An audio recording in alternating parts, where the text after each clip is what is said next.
Welcome to the podcast with your favorite cash flow guys, Mike and Blaine. Giving you the best advice while having a beer. When you're running a business, there are problems every day. Let Mike and Blaine help you out and guide your way. Cheers to the good times with Mike and Blaine for business, beer, and BS. Hey, it's Mike and Blaine. It's episode 207. I'm Mike Blaine, also known as Cashflow Mike. That is my friend, my partner, Blaine Birch. He is the co-founder and CEO of Dry Run, the best cash flow forecasting software on the planet. What's up, man? Well, LinkedIn didn't kick me out today, so that kicked me right off of the whole podcast. So, and it looks like it's actually working today. So, hey, that's some fun stuff. Yeah, last week it was like I was sitting there like, okay, I guess I'm just doing it, doing the thing. Yeah, it was a little, just a brief interlude, but no, it looks like we're alive and kicking. So, and we got a cool topic today: efficiency over expansion, how lean teams scale smarter without hiring. We're going to dive into that. But first, what are you drinking this week? All right, so I got a Neighbor Pat, right? I got another Neighbor Pat exclusive. So you can expect that the label falls off. There's the label. It always falls off, right? But it's going to be a porter, the Shallow Grave Porter. He's calling it Heretic Brewing Company. I have no idea where he's coming up with this. I thought it was like Neighbor Pat Brewing or something like that, but I guess it's, I don't know what he's doing. So, I don't know. I thought it was, but no. He changed the name, I guess. But let's check the quality control of this porter. All right. So, that's pretty full. Nice. That's actually pretty nice. Here's the other one that goes with it. Oh boy. We'll shortchange you a little bit there. Like, yeah, whatever we got left. That's what Mike gets. that might be the either the little extra or the worst quality control that we've seen from Pat yet. So no label, half a bottle of beer, and a cap bottle too, right? It's even capped. Like, yeah. That means he knew it happened. He knew. Yeah. I don't know. Yeah. So anyway, yeah, what you got, man? What's going on in your world? Well, I grabbed another beer from the Establishment because I just really like their beer called Wowie Zowie, and it's a double dry hopped hazy IPA, so pretty fancy. But I love the Establishment. In fact, I was at the Barrel Fest beer festival on the weekend, and I actually got to talk with some guy from the Establishment, and I said, guys, make sure you watch your Facebook page because we sometimes mention you guys on the show. So hopefully he'll actually pass that on, and someone will share. So yeah, there you go. Be nice, because I think it's funny that you've got awesome big branded beers, and I've got Neighbor Pat's garage beer. It's like you got awesome merino Japanese t-shirts, and I have Target.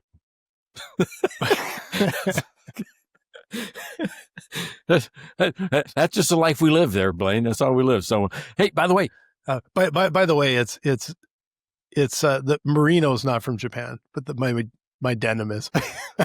But the merino is from this is actually from Canada. This originally was from New Zealand, and then so I'm dressed. You got a lot going on over there. You got a lot going on. Lots going on. Yeah, always got a lot going on. So. Remember, I got to saw Karen. Her book is going to launch on the 23rd. So what's the day? The 18th. So nice. On the 23rd on Amazon, she's trying to get, I'm telling you what, she's trying to get on the bestsellers list. And I don't know why I didn't think about this. Maybe you did. I didn't. But she's discounted the price to 99 cents on Amazon for that day, trying to hit a bestsellers list. So the name of the book is Stop Growing Broke, Start Growing Profits. And Karen Harrison, so one of their beer sponsors, go check out her book. Go look at it. Go check it out. Go buy it on that day. It's 99 cents. Well worth the time. Yeah. And if you're checking out the book, it's because you own a business and you want to know more about business. And if you own a business, want to know more about business, you also need to know how to use likely your QuickBooks Online file. So if you go check out Rachel Barnett's YouTube channel called @GentleFrog. So YouTube @GentleFrog or just gentlefrog.com. You'll find a million different videos there. They can tell you how to best use QBO for your business. There you go. We can't forget the Cash Flow Cowboy. I just talked to him again today, man. This guy is rocking and rolling, building a new website. His website is the Cashflow Ranch, cashflowranch, .com. So that's what's going to be. It's looking good. He's starting to get it going. He doesn't even need it. He's that type of guy. He's that good at CPA. He doesn't even need it. Yeah, exactly. But Thanks go again, check Larry. him out, Larry Weinstein. Yeah. And also, again, we got to thank Devin, the I was going to say Netflix. I was going to say NetSuite. Netflix superstar who had a cameo on Netflix, biggest LSU fan on the planet. And so Devin's been a longtime supporter. Thanks again, Devin. Really appreciate it. How many people you think saw him on the Netflix thing? Billions. Yeah. Probably. Isn't that right? A couple thousand. I don't know. I have no idea. No, it's got to be at least 100 to 100,000 to 1 million. It's got to be at least that, because it's the SEC version of this thing, whatever they did. That's a big deal. That's a real big deal. Yeah. Yeah, and it launched like a few weeks before the college football season started. So, people get, that's all. That's just as good as getting football, just reliving last year's football. Yep. So, reliving last year's football. Hey, speaking of, I'm worried, all right? We haven't talked about the other Mike Blaine in a while. My Chiefs are 0-2. Oh, boy. We got to play the Ravens, right?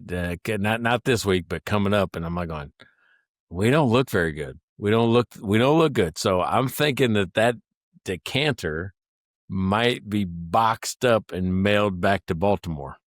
Yeah. The Mike Blaine Bowl might be heading back east there. So, so I'm a little worried, right? A little worried. So, because we just don't look good. So I'm putting it in there now that today I'm worried. Yeah, that's hopefully they can rebound this weekend and put up a bit of a fight there, but that's not good news. Yeah, so if you want to know what the hell's going on, because you're like, I just tuned into this first time I ever looked at it, right? This is Mike and Blaine, business, beer, and BS, and you've already got a little bit of BS, a little bit of beer. We're going to dive into the business stuff, but you can check out our stuff. If you want to be mentioned at the top of the show, evergreen material, the best $5 you've ever spent, go to mikeandblaine.com, press buy us a beer for $5. You get mentioned on an episode just like they did. And most of our sponsors actually go all year long. They just say, hey, It's worth it because it's on YouTube. It lives forever. Right there, you can drive people to it. So go check it out. Yeah, exactly. And please like, subscribe, and follow. It really helps us on the show here. So, let's dive into this. This is a good topic you got cooking today. Where did this come from? Well, where this came from was I heard this thing where Gen Z is like poo-pooing on the 9-to-5 work scene. They're like on, hell with that. We can do better. We can make more money and be influencers, or we can be solo entrepreneurs and those type of things, which is fantastic and scary, because if everyone there sees what like Mr. Beast and all these other YouTube video heroes did, and they think that all we got to do is go create videos, they don't see the work that those folks put in, really.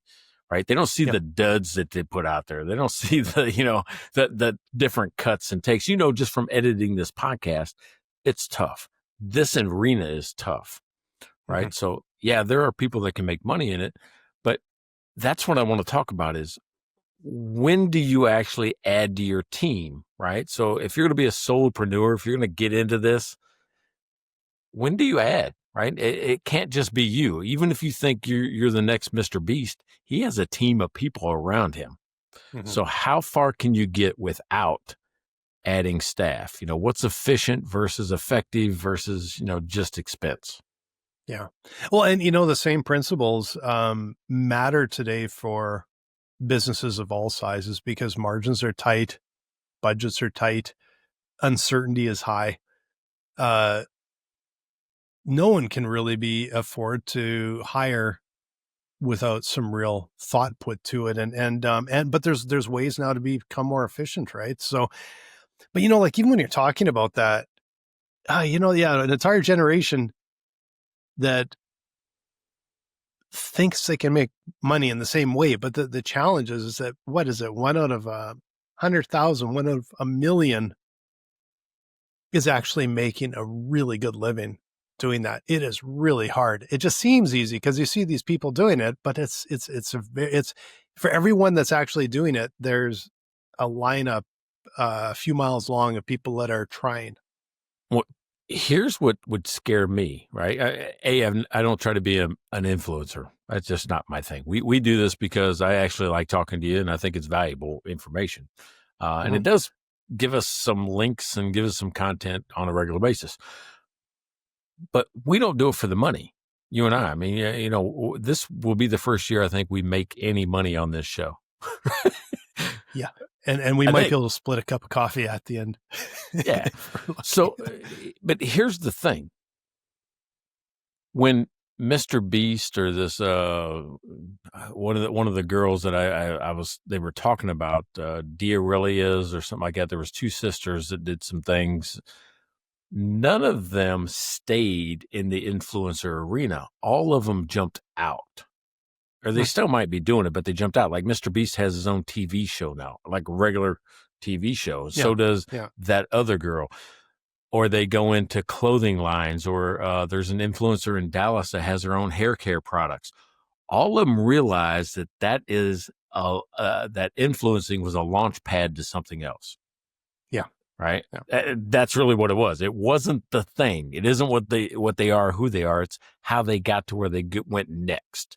So when you start into that path, what do you want to do next?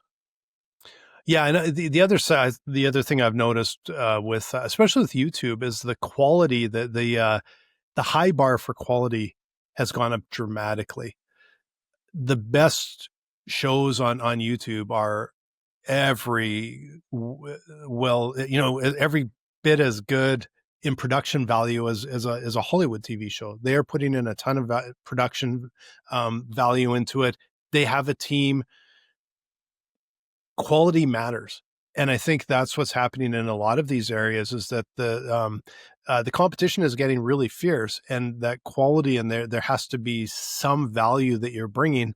And I guess where I'm headed with that is the ones that are starting to gain traction there, they have to double down. They have to keep moving. And that means that, at some point they likely have to add to their team and start bringing in more and more expertise, because they're becoming pretty big operations now, some of these YouTube channels. Yeah. Well, I mean, I watched a documentary about, these kids and how it just kind of, I don't know, it like ruined their lives a little bit, because there was a group of them. I forget the name of it. It's on Netflix, this documentary about how the moms got involved, and it became a 9-to-5, the thing everybody was trying to avoid.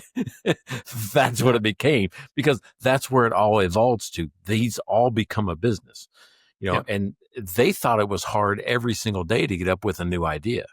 I mean, you and I are a little bit different. I mean, I'm preaching, financial management over and over and over again, and a lot of it hasn't changed in 50 years, right?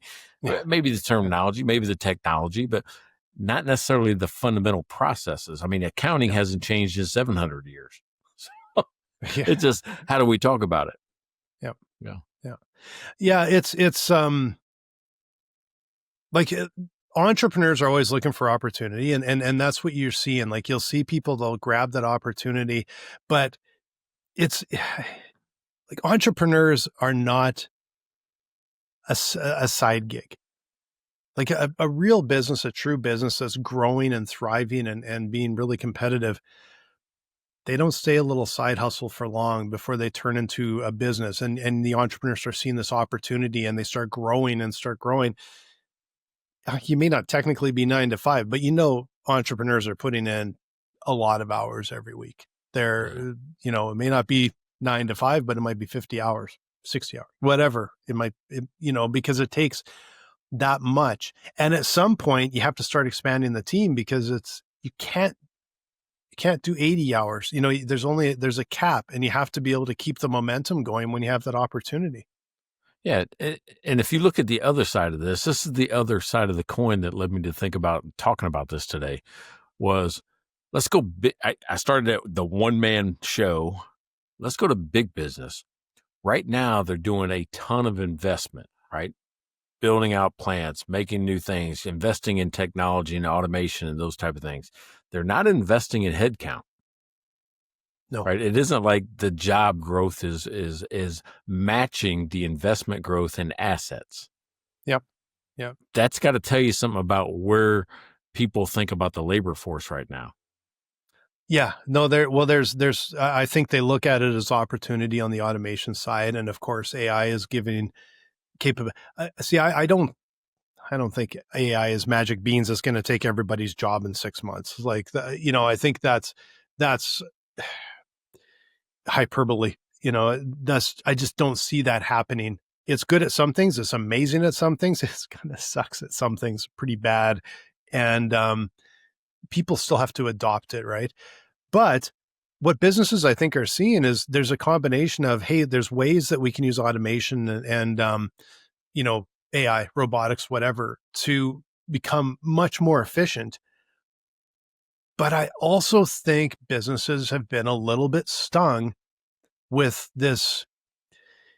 Like you said, there seems to be a generation that would rather work on their own. They don't want to do a 9 to 5. And there's businesses saying, well, we kind of need people 9 to 5, or we need people that are engaged. This, it was not that long ago that this term quiet quit came up. I don't know if it's still as much of a thing, but I do think that businesses are starting to get a little bit stung by some of this. Everyone moved home and they were working from home. And I think they're starting to go, okay, what is the new norm and how do we make this work? Because there have been so many changes from top to bottom, from people to technology over the last 5 years.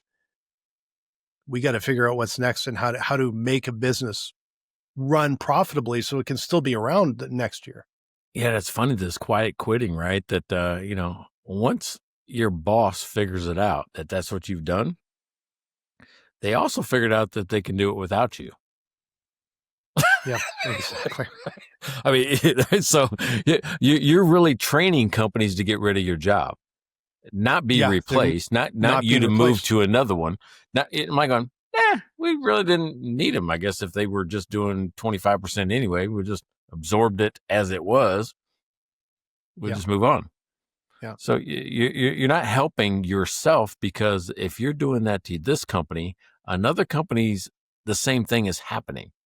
So that, like, I can go from company A to company B and do it for another 6 months or 7 months before I get caught. Yeah. Because the jobs are shrinking in that way.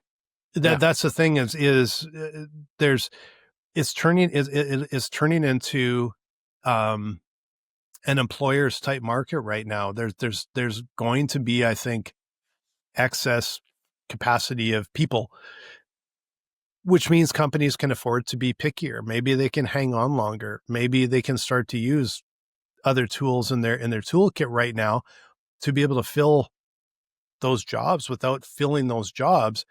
And, I think there is a bit of, like when I graduated from university, jobs were scarce. Even when I was going to university, summer jobs were hard to come by. It was hard. There just wasn't a lot around. It was a pretty slow time.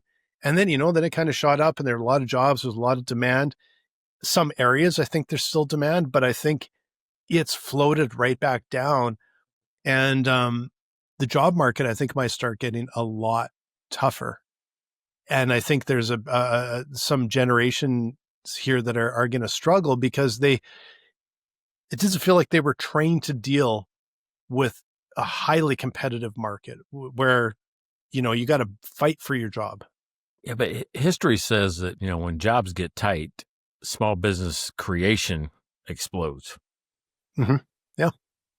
So, I mean, and that's kind of what happened with COVID with us. I mean, nobody talked about cash flow really prior to COVID. They just didn't. They didn't think about it as much. Not as much. Yeah. Not as much. After COVID, it became a deal. I mean, my whole company was created based on the fact that more people wanted to know what I knew. Yeah. After COVID. Before COVID, it was like nice to have. Oh, that's nice, but we kind of figured it out. After COVID, they said, oh, that's important. So, yeah. And the more businesses that are created, that's just new people coming into the market that don't have the same base or frame of reference as the people that were already there working businesses before. So I think it creates a whole new market for me.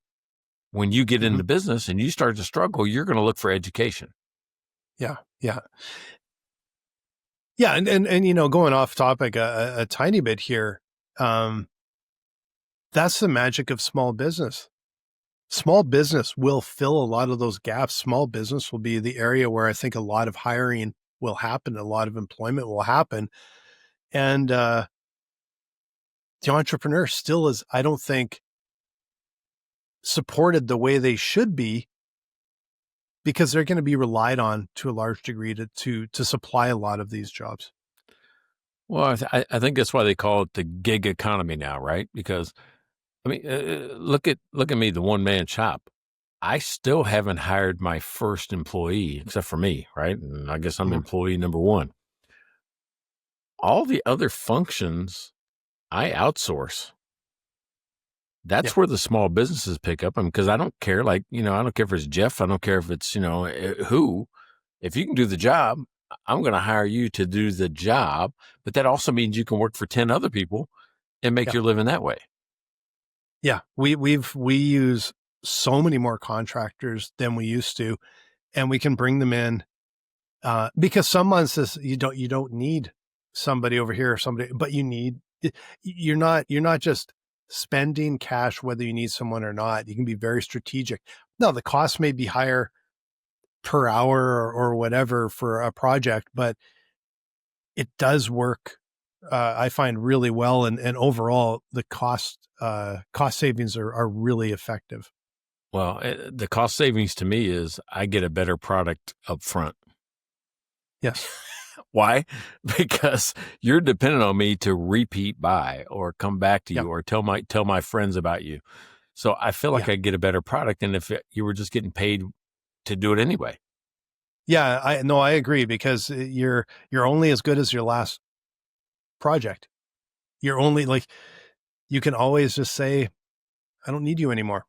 Or, that was not good enough. That was not, try somebody else. That was not quality enough. It's there's a lot of value to that. And then I think when it's a small business owner and it's their direct responsibility, I think they take more pride in it. It's their thing. It's their passion. It's their business.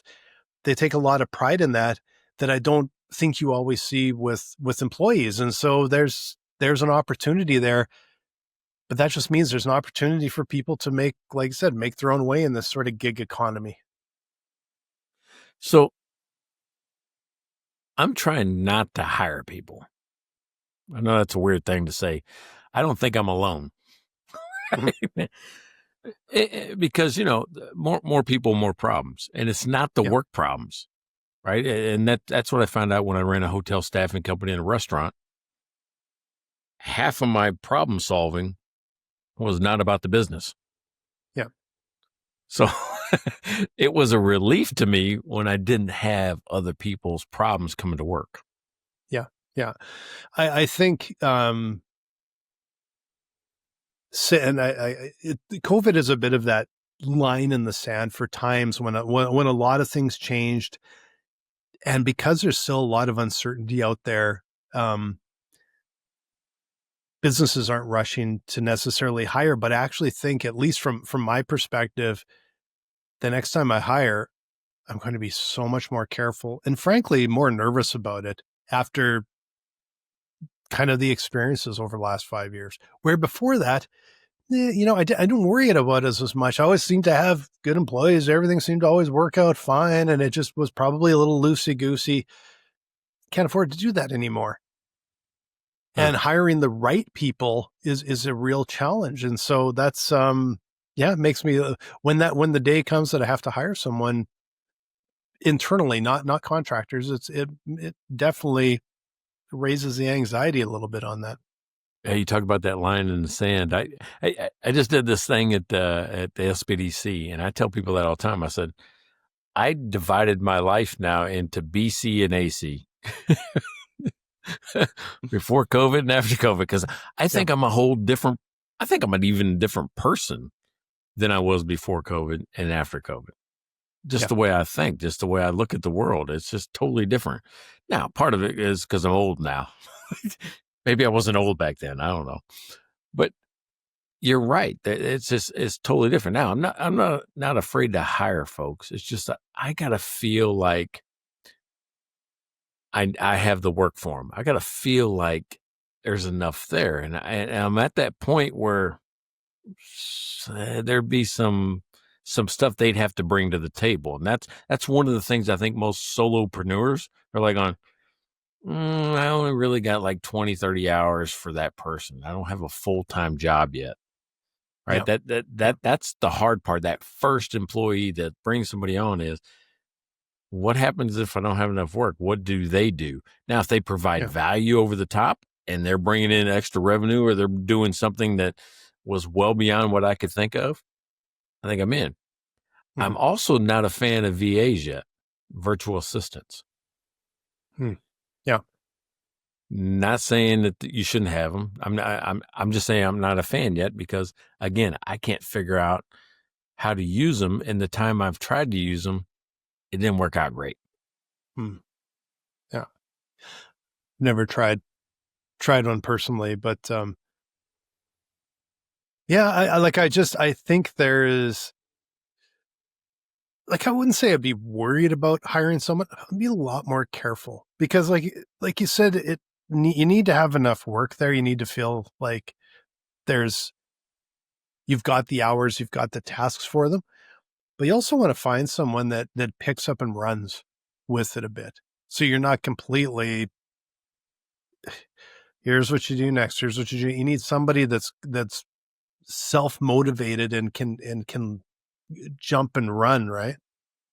Yeah. So I think that's just it. Like, I think the time to hire somebody is like, I'm turning away work because I can't get to it.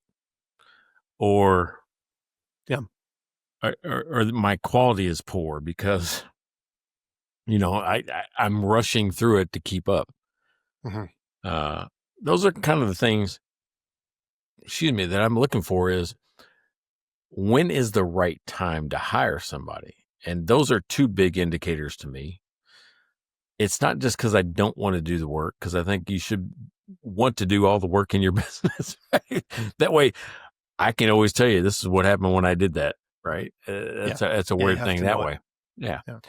And the other thing is, you got to be ready to train and delegate. Right. You got to be able to say, okay, I have the time right now. Right now, I have at least an hour plus a day I can spend with this person to develop their skill. Because if you're not going to do that, and you just expect them to walk in and do the job that you expect them to do, it's not going to happen. You've got to dedicate some time to train. And when I say be ready to delegate, there's some stuff that some bosses don't want to let go of, right? You have to be able to let go a little bit of some of the power that you hold. Well, and that's always a challenge in a small business, is to move from that point where you're delegating and moving from probably micromanaging and everything else, because you're doing it, you're hands on. It's hard to just let it go, especially when the business is riding on it to a large degree. So that quality of what they're doing is important. And you know what? It's probably not going to have a lot of employees that are going to care as much as you about your business. So it makes it a real challenge. Yeah, I agree with that. And to me, your first company is a classic example of this. Specialized skills. I can't do marketing. I can't do design. I mean, Jeff does my stuff. I mean, I can't put together anything that looks cohesive and all that. But when you look at my brand, it's pretty good. Right? I'm really happy with it. Now, is it something that I did? No, I had help. Right? So, but do I need help full time? That's the thing. Do I need help full time? Or what I've tried to do is create evergreen type content that lasts beyond just today, right? And too many people don't do that. So, well, and a classic danger that we've all seen with startups, especially, is when they've taken in a big round of funding,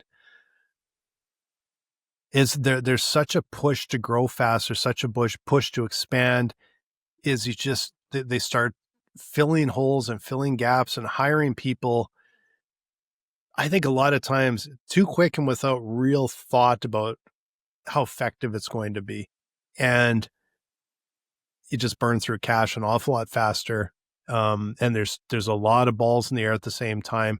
And it can be a really dangerous situation for businesses. And so I think that the paradigm has shifted a lot for startups as well, that you need to be really careful with your cash, and you have to be very thoughtful with who you're hiring and why and what kind of benchmarks and goals you place there and how much you kind of keep track of all of that, so that you don't have all these people floating around and no one really knows what anybody's doing, and the business is supposed to be growing, but it's not, and you don't know why. And it's, I think times have changed. Details matter. You can't mess around anymore. Hey, perfect example why I created the Clear Path to Cash over at cashflowmike.com. I thought that was a transition. Was that not the transition? That wasn't it? Nice work. Mainly for that, right? I mean, I'm involved in a huge project right now with a massive amount of data, a massive amount of things going on. And it's the same problem. I don't care if it's a one-man show or somebody that has 100 employees with $30 million in business. The amount of data that's in front of you and just throwing people at it doesn't solve the problem. There's an amount of organization. There's an amount of thoughtful, consideration about when you spend and how you spend it. That has to go into it. And that's exactly what I teach over at cashflowmike.com. Come check out my program, because I don't know if I told you this. I'm going to release version 2 of this app, and it's going to take care of a lot of the questions that we're talking about today. I haven't figured out headcount planning yet to put in there, but there's going to be a lot of things that just kind of play together that you're going to like and want to see. So check it out. Yeah. If you want to just see how I teach, what I look like, what my course may look like in the future, go to cashflowmike.com, check out the 7-minute conversation. It is a free course right at the top of the webpage, the homepage, and you can sign up for it for the price of an email address. That's all it costs you. Nice. Yeah. Do for sure. It's needed more now than ever. I got like something in my throat today. It's like a little weird thing. I mean, Courtney went out of town to work at another store, and she might brought back some cooties or something. Who knows? It's funny because I'm feeling I'm feeling a bit the same way, to be honest. I'm like, I keep thinking, geez, are my allergies hitting today for something from the fall, or if I'm starting to get a bit of a bug or something? I don't know. Yeah, it's weird. So, hey, have you ever heard of that company, Basecamp? Yes. Right? Yeah. Basecamp. Yeah. So Basecamp is notorious for keeping their headcount down.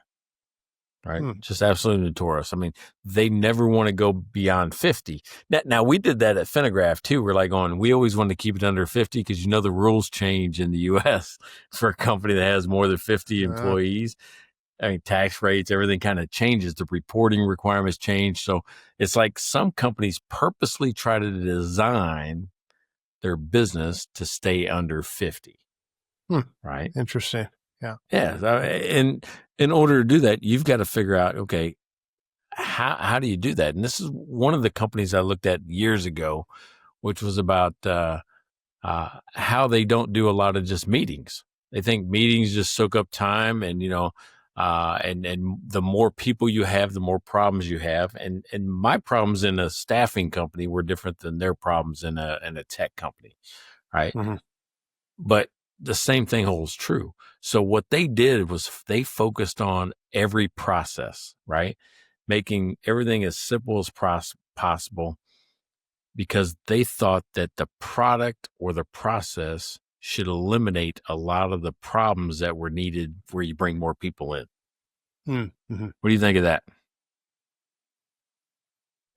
Well, I think in theory it makes sense, but I also, and now it may not have anything to do with that, but it felt like 10 years ago, Basecamp was what everyone used and everyone talked about. And it was not quite the Slack of his generation, but it was a little bit early in the SaaS sort of revolution.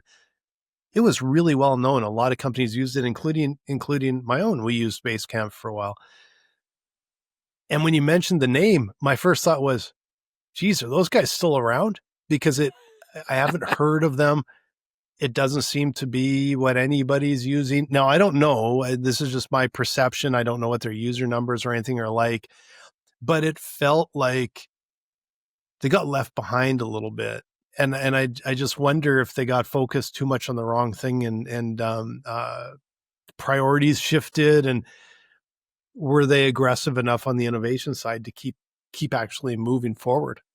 Well, somebody who hasn't really talked much during our podcast lately is Chelsea. So I might ask her, because you know what? You're right. I just kind of threw it out there because I remember, when we were at Finnegraph, BC before COVID, we like going, man, how did Basecamp do it? So are they? So I think they're still around, but probably are. I just don't hear about them at all, or maybe they aren't. I have no idea. Yeah, Chelsea just talked about what the product's like. Oh, the company, formerly known as 37 Signals, which I have never heard of them. You've heard of them? Yeah, it's the parent company. I think they had more than one product, but I think Basecamp was their headliner, I guess. I can't remember what other products they had. They had several. Yeah, let me look that up. Oh, you could hear it? That's the only way you can talk to Chelsea. She won't say anything out loud to me. So I'm curious. Are they still around? I don't even know if they're around. Let me. And if you don't know what we're doing, like, what the hell happened to the podcast? You guys were doing really well. We have an intern. Yeah, we have an intern. Oh, holy crap, dude! In 2024, they did $280 million in revenue. Okay, well then they're still around, and they're. I'm just on the page right now, and I gotta say though that we haven't used Basecamp in a lot of years, and when I look at it, it feels very much like it hasn't moved forward and with anything new. Now maybe it is. Well, I guess it's still around. They're still pretty good. Obviously doing pretty good. But they're still doing the same thing where they want to have the least amount of employees, and they said they're handling millions of users with about 50 employees. Well, that's can't criticize that if they're that their profit margin is pretty big, so I shouldn't say anything about that. That's pretty awesome. They said, it's all about automation. It was all about, simplicity and keeping things just as easy and simple as possible and keeping the head count down. Well, and I think what one of the things I think that's also changed, that might have been their philosophy for a long time. I feel like a lot of other tech businesses and SaaS businesses are looking at that kind of model just from the past number of years. Instead of this blitz scale, grow as fast as you can, profit is no longer a bad word. And in fact, some of these tech companies can become wildly profitable. And then you don't worry about bringing in another round and all this. You're just, earning some really solid dollars. In 2012 through 15 over at Finnegraph, the people that led our group when I was still trying to learn software and all that came from Microsoft. And they said, no, we got to have a back end, a front end, a designer. And there was like 7 people on a team. Now, when people became full stack and they could do the whole thing from front to back and, hey, just give me a design. So you would outsource and give me a design and give it to that guy and he'd code it in there. And things like Figma would almost give them the code. Here's what the designer did. Figma could just copy and paste it in. It's more than that, but pretty much just detail exactly what it should look like. That eliminated teams. That cut teams in half, if not more. Yeah. And I think AI has done it again, easily cut it in half, if not more. You still need people. This idea that they'll all disappear, people won't work, it's silliness. But you can run a lot leaner. You can run and be a lot more effective, a lot more efficient. But like you said, what that'll likely lead to is probably more competition and more specialized businesses. Yeah. So instead of Basecamp and a few others, maybe you got 1,000 different, but they're all maybe industry suitable. I don't know. Here's what I don't think AI is going to make it. Not make it as in run the world, because it's going to do that, but make it to the point where it's going to eliminate a human. Because even like the chart you have in Drive Run, same chart for every person, every human looks at it. We all look at it with a different set of eyes, right? Mm-hmm. And so the interpretation of the chart is more important. And that's where I think AI is different. Like you have to interpret that data, that chart that looks the same for me and every other company that looks at this chart, but I have to interpret it to the reality of what's happening in my building. Mm-hmm. Right. And that takes a little bit of translation between, the AI delivering the product and making the change on something the AI can't do yet. Yeah. Maybe there'll be a robot in the future that the AI talks to the robot and the robot goes and does it. But there's still going to be a person that says, oh, yeah, don't do that because you just kicked a baby. Yeah, exactly. Yeah. We're supposed to kick the baby when you did that. Well, I think a huge part of it is people live out in the world and they're just dramatically more well-rounded. AI is still limited to the data set. And if it's a large model, it's garbage in, garbage out. So you have these massive models. Well, what percentage of the data that they've pulled in is actually good, and how much is it of its garbage? And can it really determine, some of it on the edges? Yeah, I could tell, but all that stuff in the middle, can it really determine? There's got no other frame of reference except for the data that is force fed into it. I struggle to, I actually think there's some big problems we're going to have to overcome because of that garbage in, garbage out, and it doesn't have the critical thinking skills to deter, although I guess probably say a lot of people don't either these days, but it doesn't have that ability to kind of determine that. Small language models are kind of interesting because they're very specialized, but then it's just a very, very specialized sort of technical bot, I guess. The soft skill that pisses me off right now with AI? Absolutely, I just cringed. I'm like going, fuck, I hate when you say that. I've never been apologized to more than by a robot. If you had a friend that constantly messed up in front of you, if you had a friend that did that and says, oh, I'm sorry. Oh, I'm sorry. Yeah, I was dumb for doing that. Oh, you told me not to do that and I did it anyway. If you had a friend that did that to you over and over and over and over again, you wouldn't be friends with that person. I hate it when AI apologizes to me sometimes 50 times in an hour. Sounds like your typical Canadian. So I'm kind of probably more used to it than you. I don't notice it. Canadians apologizing for things they shouldn't even apologize for. It is one of my pet peeves, something that absolutely drives me batty. I hear it on the radio and on TV shows, and when someone starts, they're going to say something and they go, sorry, but why are you apologizing for having a point of view? And if you think you should apologize for what's about to come out of your mouth, maybe you shouldn't be saying it. But it's this automatic, sorry, but it drives me nuts. No, just but I don't need the robots to do that. And actually, I'm like going, dude, you just made me read 3 more lines of your apology. Stop doing that shit. Stop. So, I'm curious now. Do you say sorry to the bot ever? Do you say please to the bot? I do. Right. Because I think one of these days they're going to shut down my internet or they're going to adjust my Nest thermostat or fuck with my refrigerator. You don't know what they're going to do. Yeah. No. I think it recognizes it. It's been trained to recognize, I think, so that I believe that it's silly. I'm polite to the bot. But I always I'll say please and thank you, and because I don't always do it.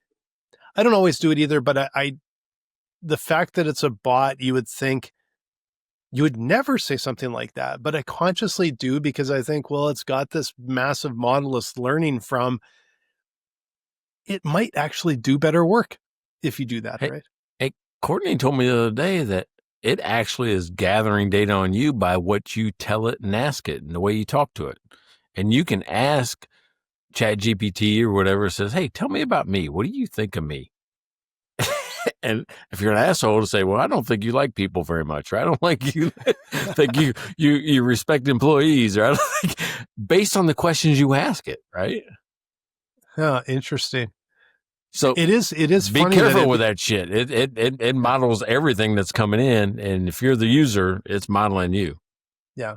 Well, and it does know it does know me because I'll ask it a question that I think is not very maybe specific, and then it'll say something like, do you want me to do a perspective for dry run on that? So like, I never asked you that, but sure, let's do that. So it's amazing how much it learns in your own account.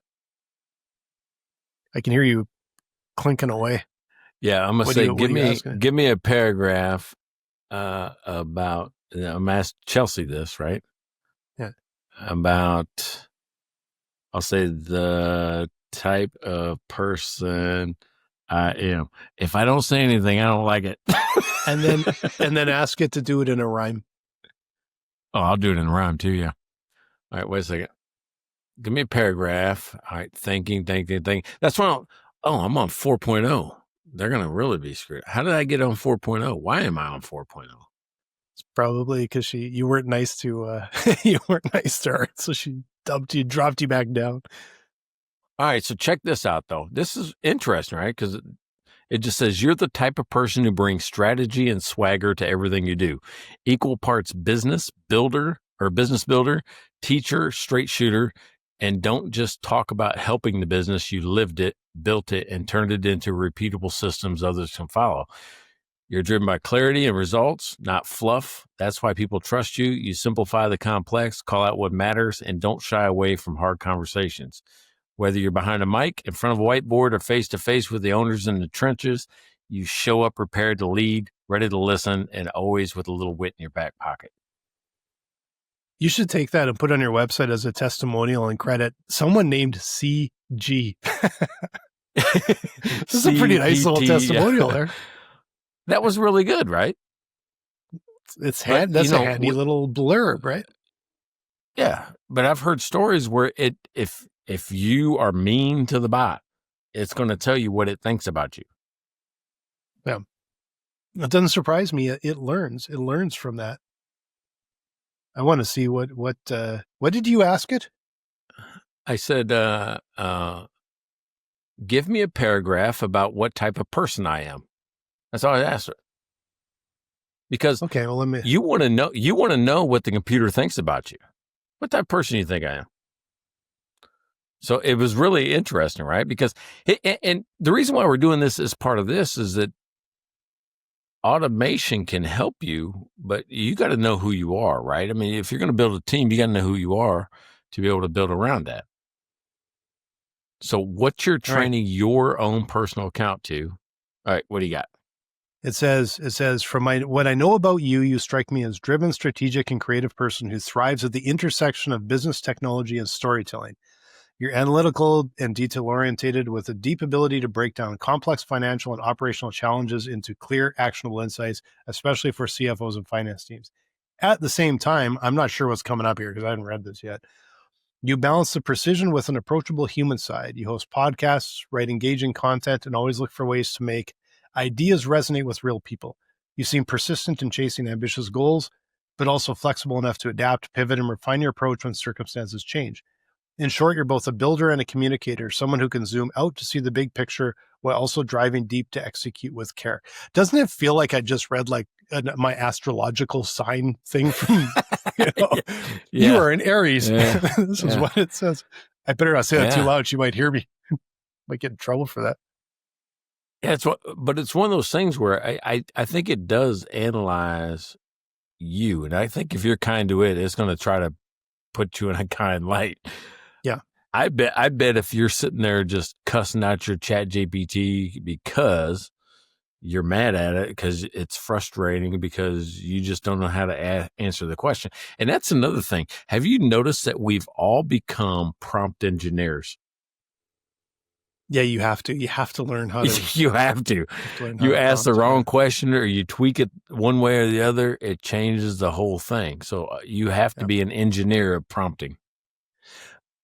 A friend of mine actually he literally told me just a few days ago that he said he thinks he's ruined his car because he was getting angry at it and he was swearing at the I don't know if it was the map or the phone or what he was doing, but he was getting really frustrated because it wasn't working and he was swearing at it. And then he said, I think it learned from that and now it hates me and it won't do anything right. It was like, I couldn't even argue with, like, that might have happened, that it just decided, no, enough with this guy. I was over at my in-laws the other night and they have one of those Google whatever devices where you speak to it. And I actually started to wonder if the device was kind of messing with them because they were speaking totally clearly to it. And it felt like it was just making stuff up. But, they asked, can you turn the volume up to 5.5? And she said, setting an alarm for 5:30 tomorrow morning. I'm not kidding. That's what it did. Like, that doesn't even sound anything like it. I think it's jerking you guys around. It was just, ordering 5.5 cases of confetti. Yeah, exactly. 5 anchovy pizzas coming to your house. I've got Alexa all over this house. And I got to tell you, I think she does the same thing. Yeah, it's like either ignore you or do kind of something different, or, I just really, or play the wrong song. I'll say, I want to hear this song by this person. It'll play a different song. And I always think it's me. I stutter, slur, got Texan, whatever it is happens. I always think it's me that does that. Well, that's how it gets away with it, because it knows you blame yourself when it's just messing around, built in. All right. So I think that there is a trend going forward in the future that people will try to have smaller, leaner companies, and they'll really try to make more money for themselves. I think there is a little bit of part of all of us that wants to be successful for ourselves, not just for others.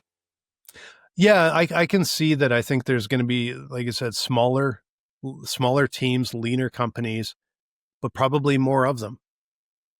It could actually be that it could be that the biggest businesses in the world, the giant enterprises, maybe they start relying more on contractors and small business as well in the future. And it becomes just a lot more small businesses and small teams. That could be what happens. Yeah. I think the infrastructure is already in place. They already have, like, big banks. When Wells Fargo hires somebody like me, or, the infrastructure is already there. Now, if they have more choice, they might decide to go out more and more often. Yeah. World's changing fast. Well, it'll be interesting to look back 5 years from now and see what happened. I do not think it's going to be no one is working, everyone's hanging out on the street while the bots do everything, but it'll change. Hopefully mostly for the better. Well, we'll be in 5 years, we'll be on season 10, and we may have AI avatars hosting this. We have robots bringing us beer. Just like, what is the beer today? Well, let me ask CB179 to bring me a beer. There's walk back. Which one did you pick for me? That's right. You have got this type of beer. They could probably brew it right in their body. You're like, right here. Right in there, yeah. Beer bot, yeah. Beer bot. Beer bot, give me a beer. Yeah. Oh man, that could be the next business. The beer bot. Big beer bellied bot that's actually got, like, almost like a built-in brewing system and keg. Fake beer. Yeah, that's funny. Hey, if you thought that was funny, I appreciate it. Every time you guys listen, I appreciate talking with you, Blaine, but thank you. I don't think I say that enough. If any time on this, this podcast, I know it's late. I probably should do it at the beginning, but thanks for listening, and tell your friends. Check out their website at mikeandblaine.com. Then subscribe to the podcast and buy these guys a beer.